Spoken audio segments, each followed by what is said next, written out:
Karon po ay April 9, 2024. Ang oras ay 11:53 na ng tanghali, guys. Itong apat na nyug, guys, ito yung nalaglag kanina na isang bulig. Ngayon, babalatan ko siya, kunan ko lang siyang sabaw para yun ang inumin natin kasi good for kidney yan, guys. Ang malinis na tubig galing sa buko ay pampalinis sa kidney.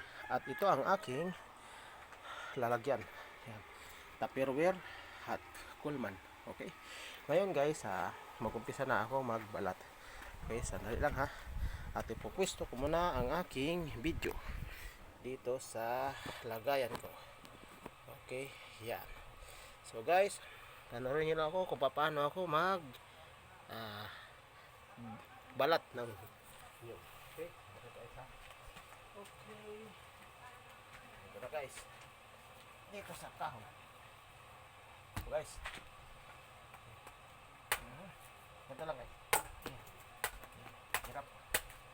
Dandahan lang guys pag balat kasi pagka bilisan mo baka pati kamay mo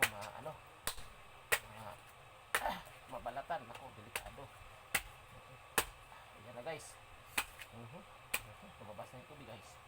So kailangan natin itong tubig. Okay. Tanggalin natin itong laman guys na. So tanggalin natin ito para sarap nito guys, itong tubig na ito. So dandahan guys. Okay, tanggalin ang balat. Medyo okay. Ayun guys, hinimok man o.